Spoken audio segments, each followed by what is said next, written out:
Let's fire away. Go ahead. We talked to some of the players about it being their first moments in the college football playoff, but for you, this is another opportunity with your previous experience at TCU. Maybe what some of the lessons are you taking from that experience to this one to help some of the players without that playoff experience? Yeah, that's a great question. I mean, with anything, I mean, when you have experience with something, that you're always going to kind of draw from that, and trying to expose our players as much as possible with the things that I have learned. And I think ultimately, what we've challenged our guys with, what Coach Sweeney's challenged our team with, as he's been in a lot of these as well. Is at the end of the day, it's always going to come back to the fundamental things that we're about. It really is, and as boring as that sounds. So we're really trying to hammer that home with our guys. Obviously, they're going to be excited. It's going to be a great environment. But at the end of the day, it's going to be about how we play and our mentality and all the things that's led us up to this point. We just got to do it at a high rate and have high execution with. So just trying to instill that into our guys as much as possible going into this week. How much more prepared do you feel like Cade is for a game like this going back home to Austin than he would have been last year?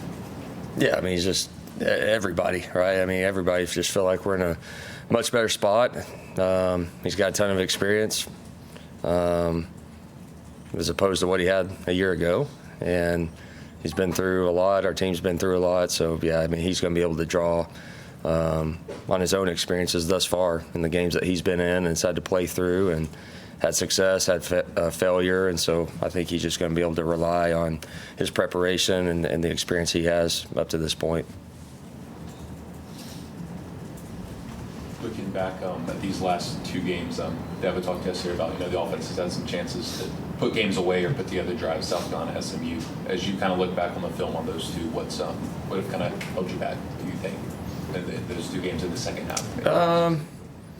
Well, I mean, we had some chances really in both games to probably put them away, honestly, in the first half, and just didn't make a play here or there. And then just the way the games have gone, we probably didn't stay on the gas as much as I'd like to. And that's always hindsight's 20/20, when you come off the game. But, that's trying to draw off of the last 2 weeks for sure on how we can hopefully close a little bit better and keep the momentum going a little bit longer with what we've had offensively the last couple of games. As a coordinator, what's maybe the feel you mentioned about putting your foot on the gas, maybe not trying to put your foot on the gas? What's maybe your feel as an offensive coordinator to know when to turn up the juice versus trying to be more conservative? I think it's always kind of back to the feel of the game and kind of where your players are at. Like, I think it always kind of comes back to that. If what you're doing well, who's hot at that point, what they're going to be doing in those situations. I mean, it always changes too. Later you get in the game, it probably, if the other team's down, that could change some things and some different variables for you offensively. So it's just a lot of that. But I think short answer is probably just more feel than anything. Going back to the SMU game, Jay Haynes' injury, how did that kind of impact you guys in the second half of your ability to run the ball? Yeah, I mean, it just affected us just from a rep standpoint of just kind of how we repped a lot of those running backs last week. Losing him and some of the package stuff that we had for him in that game, it certainly kind of altered some of the things that we could do late in that second half. But definitely excited about our guys and their opportunity this week, with Keith and Easy behind them, and we're going to need them.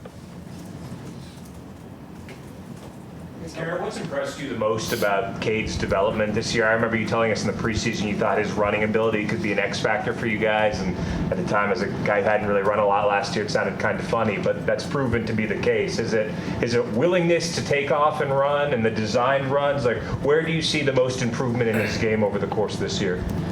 I mean, their running ability for sure, and I would lean more towards just scrambling and creating as opposed to maybe just some design stuff. I mean, we've had some design here and there that he's capitalized on, but I think probably in totality it's more of knowing when to run, when to take off, and just being a force and an extra element. I think that's given us a ton this year in some critical situations and critical downs that I can think of off the top of my head right now. So, I mean, that's number one.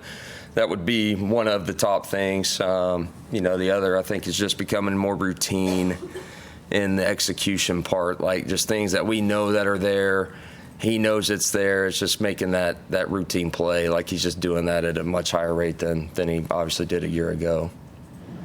You guys have been saying for a while now you haven't played your best football. You haven't played a four-quarter game really on both sides of the ball, all three factors of the ball. Is that exciting to know that like that threshold's still ahead of you? And then how do you balance trying to find that and fine-tuning how to click into that mode, especially now in the playoffs when it's all or nothing every game? Yeah, I mean, no, to me it's exciting. Like in high school, you always hear it. You know, you want to be playing your best ball around playoff time when you're in high school, and now that's really the case for us. And where this thing is headed is you want to be playing your best ball towards the end of the season. And so we feel like that's still ahead of us. We still feel like that's untapped. You know, and then again, how do you approach that going into this week and go play your best football? I just think you emphasize it, but at the same time, it's don't make it bigger than it is, right? Like there's got to be a fine line of our guys playing loose and having confidence and all those things that I think they have right now. You know, but I do feel like we as a team feel like it's some untapped potential for us to go do exactly that. And obviously, this would be a hell of a time to go do it. Feels like more and more throughout the season you're putting a lot of trust in your freshman receivers, especially to win on the boundary. Is that something that maybe the defense has been giving you, or is that just a trust that's grown over time? I just think it's development, more towards the development of those wideouts, and then just some of the trust level with them and Cade and us putting them hopefully in some good situations. So I just think it's more of a developmental part of it as opposed to maybe what defenses are giving us. I just think we're attacking that just a little bit more naturally and gaining some confidence with some of those throws. Kind of what is the balance between kind of Phil and his health and what he's able to do as opposed to some of the younger guys and what their strengths are, trying to balance between why he's the best option and while the other guys are fully healthy who maybe don't have quite some of the aspects of pass protection maybe. Right. Yeah, I think it's always it's definitely a balance of a balancing act of, all right, when you're in game, seeing how Phil's doing and how he's playing and performing, and then us being willing to adjust if we need to. And that's kind of always the deal as a coach of you know, what we're going to have to do in this game for sure. Well, you guys, I guess, Texas, it holds over 100,000 people home playoff game. I guess, will you guys kind of employ a silent count to try to back up north how you guys kind of handle the atmosphere of Texas? Yeah, I mean, really any road game, and we know it's going to be loud, and there will be certain times where it's extremely loud, but you're always going to prepare for crowd noise and what you got to do just from an operational standpoint. But yeah, I mean, we're definitely going to have to prepare for that. Garrett, Texas #1 in the nation in pass defense, have only allowed 4 passing touchdowns all year. I think maybe the flip side of that is you can say they haven't played a ton of top-tier passing offenses, but what are the challenges that Texas presents defensively and in the secondary? I mean, they're a great defense. I mean, I think they're well coached. You know, I really don't see a weakness on their side of the ball. I mean, they're big up front. I think their linebackers are really productive players. And then obviously their secondary is strong, got some veteran guys that play a lot of football, and I just think they're really, really good at what they do. So it's a great challenge for us, one that I know we're excited about. But yeah, I think you know, obviously they're playing at a high level and have played at a high level for most of the season on defense. So it'll be a great challenge for us. I got a lot of respect for how they play, and you can just tell how they're coached. So I got a ton of respect, you know, watching and trying to game plan against them. Have you ever seen numbers like that, like 4 passing touchdowns allowed over the course of an entire season?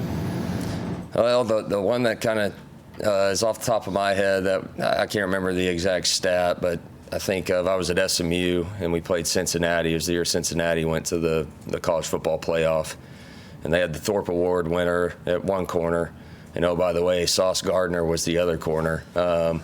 And shoot, one of their safeties was a high draft pick. Like that's kind of what I see over there. Like it's a really, really strong group. So it'll be a fun opportunity. What was it like to get Tyler Brown back for the title? I know he didn't play a ton, but just get him back acclimated. Yeah, I mean, just getting better and better. But it's great to have him back and practicing and moving around and looking full speed and just all those things. I mean, it's great to have him back because we're going to need him, you know. And obviously, the more you have depth and can move guys around and and things like that. It makes you feel better. But it's been great to see him, and he's got a good energy about him too. So there's apart from just the skill set side of it, like there's a good presence that he has about him that he brings just to our sideline, our team when he's in there. So it's great to see Tyler back. As a Texas guy yourself, just what's this trip back going to be like for you? Yeah, I mean, shoot, just playing in a college football game, playoff game, it's awesome, and to do it in your home state and to do it at DKR, it's going to be, like I said, it's going to be hostile. It's going to be a great environment. It's going to be awesome, but we've got to approach it really like every other game. So I'm sure we'll have some family and some Texas ties and all that'll be there, in the crowd. But yeah, just looking forward to the moment. Did Dabo say you had a new addition to your family? I do. I've had a few things going on here this time of the year. Yep, had a couple things going on. Last few days been a blur. How is that going? How is everybody doing? And I know all the wives are going on the trip. Is your wife going on this trip? Are we taking the? No, everybody's doing great. Mom and the little one are doing well back home. So I came. I don't even know what day it was. So I guess this was Wednesday. So this was Wednesday, and we left. We got discharged from the hospital. Mama and the baby went home. I came straight here, and I came right to practice. I literally just walked out onto the practice field, and here we go. So I felt like I was in the twilight zone a little bit for a couple days, but everybody's doing awesome. I think my wife is going to stay here. It's probably too much this early, but my two little boys are going to go. So they're going with grandparents, and they're going to head to Austin and be there for it. They didn't go to the ACC championship game, my two boys, so they were pretty let down by that. So they have to go to this one. They weren't letting us not take them. You get any sleep? Yeah, I'm getting plenty. Yeah, I'm doing well. She's doing all the hard work right now, as you can imagine. So no, I'm doing great now. Any questions for Coach virtually? Kirk Bowles, go ahead. Hey, Garrett, how you doing? Congratulations. Have you changed the diaper yet? I have changed a couple. It's weird. I haven't done it in a few years, but I guess it's like riding a bike. You don't really forget how. So I have changed a few. Well, hey, congratulations on that in the season. You mentioned the Texas defense. As far as what they scheme, especially against dual threat guys like Cade is, do you expect Colin Simmons or Anthony Hill to be spying on Cade most of the game?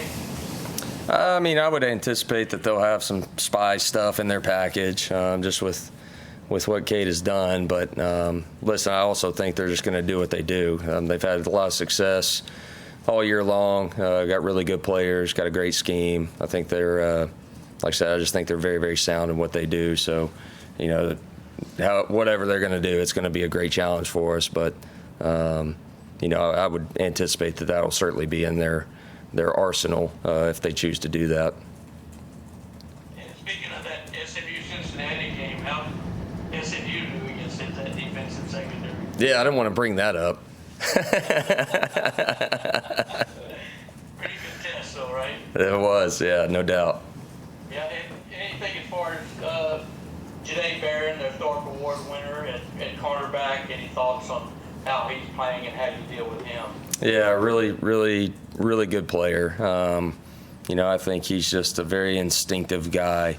Obviously, he's skilled and has a great skill set to go along with it, but I just think the guy's played a ton of football. I think he's savvy. I think he's instinctive. I think he has a good feel for the game. So I've had a ton of fun watching him on film. He's a fun guy to watch and try and game plan for. Thank you, Garrett. Good luck. You bet. Thanks. Any other questions in the room?